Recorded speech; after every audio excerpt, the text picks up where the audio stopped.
যদি লাইফে কখনো সুযোগ হয়, দেবদাকে অবশ্যই জিজ্ঞাসা করবো যে লাইফ থেকে ইগোটাকে সরিয়ে রেখে কীভাবে লাইফে এগোতে হয়।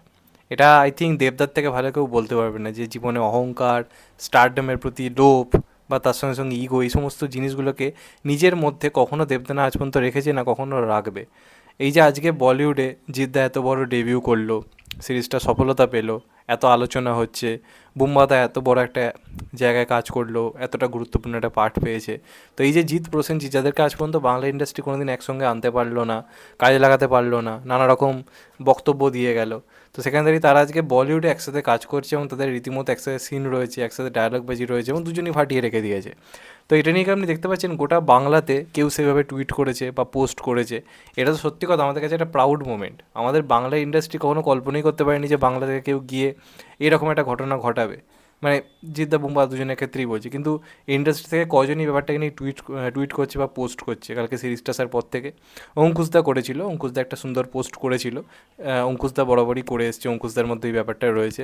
এছাড়া কিন্তু ইন্ডাস্ট্রির কেউই, যারা সোকল্ড নাকি বড় বড় স্টার, যারা সোকল্ডে, তাদের কাজ এলে যখন ইন্ডাস্ট্রি চুপ থাকে, তখন এরা বলে যে আমাদের কাজ নিয়ে কেউ কথা বলে না, আমাদের কাজ নিয়ে কেউ আলোচনা করে না, এরকম ধরনের কথাবার্তা তারা বলে। কিন্তু যখন এদের কাজ আসে, তখন কিন্তু এরা রীতিমতো হিংসায় পুরো ফেটে চৌচির হয়ে যায়। এরা একদম মানে একটা পোস্ট করতে গিয়ে এদের হাত পাত কেঁপে ওঠে, এত এদের জ্বলন সত্যি কথা বলতে গেলে।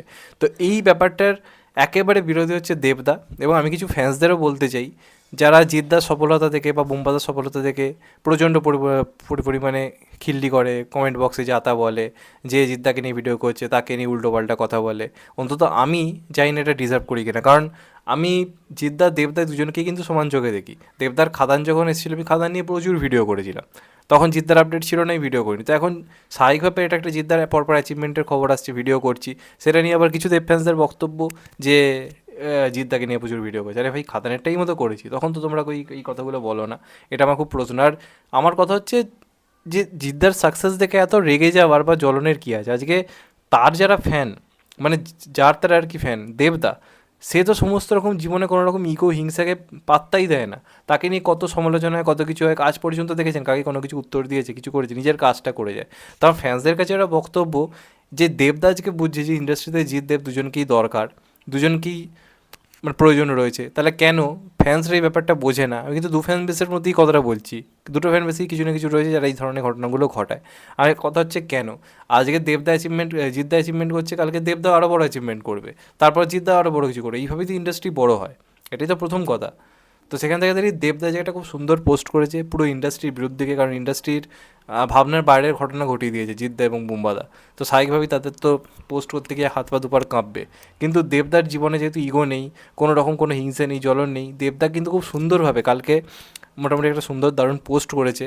এবং সেখানে কিন্তু খুব সুন্দরভাবে জিদ্দা এবং বুম্বাদাকে একেবারে কিন্তু রয়্যাল বেঙ্গল টাইগার বলে কিন্তু উল্লেখ করেছে। এটা কজন করে ভাই? আজকে দেবদা তো দেখতে পাচ্ছে যে তারা এতটা প্রশংসা পাচ্ছে, বলিউডের বিভিন্ন জায়গা থেকে তাদের রিভিউ আসছে, কথা হচ্ছে, বড় বড় মিডিয়া, বড় বড় চ্যানেল থেকে বুম্বাদার ইন্টারভিউ আসছে। সে তো চাইলেই ব্যাপারটা থেকে চুপ থাকতে পারতো, তার কি দরকার? সে তো এই মুহূর্তে দিয়ে বাংলার নাম্বার ওয়ান সুপারস্টার, তার বক্স অফিস মানে সে আগুন লাগিয়ে দেয়, এই মুহূর্তে ধারে পাশে কেউ নেই, তা তো চুপ থাকতেই পারতো। কিন্তু সে কিন্তু নিজেকে সব থেকে বড় এই জিনিসটা ভাবে না। বিভিন্ন ইন্টারভিউতে সে নিজে বলেছে যে আমি জিদ্দাকে একমাত্র সুপারস্টার মনে করি বাংলাতে। তার ফ্যান্সদেরকে দেখো, তারা লড়াই করছে, গাজার করছে। সবার আগে তো যারা ভক্ত, তারা তো নিজের প্রিয় মানুষের কাছ থেকে আগে ভালোটা শেখে। তো দেবদার কাছ থেকে তো এটা সবার আগে শেখার রয়েছে, যে অন্যের অ্যাচিভমেন্টে আনন্দ হওয়া, খুশি হওয়া, দুঃখ না পাওয়া বা হিংসেন বা জ্বলন না হওয়া। এটা ইন্ডাস্ট্রি আর কারোর মধ্যে নেই। দেবদার মধ্যে যখন আছে, তার ফ্যান্সদের তো প্রাউড করা উচিত যে তারা দেবদার ফ্যান্স। তাহলে কিসের এত হিংসে, কিসের এত প্রবলেম?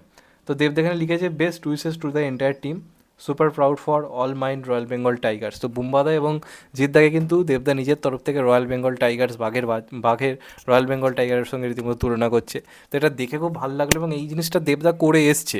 চেঙ্গিজের টাইমে গোটা বাংলা ইন্ডাস্ট্রি চুপ ছিল, সেখানে কিন্তু তখন একমাত্র দেবদাই সবার আগে টুইট বা পোস্ট করেছিল।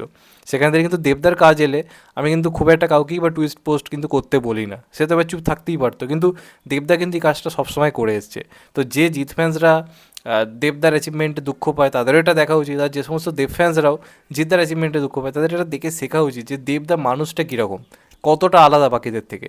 তো এটা সত্যি কথার। এবং এটা দেখে খুব ভালো লাগলো।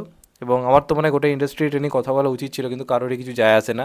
একমাত্র দেবদা এটা বুঝেছে যে কী হলে ইন্ডাস্ট্রির ভালো, যে কারণে সেটাকে গুরুত্ব দিয়েছে। তো এটাকে আমার তরফ থেকে অনেক মানে অ্যাপ্রিসিয়েশন আমার তরফ থেকে।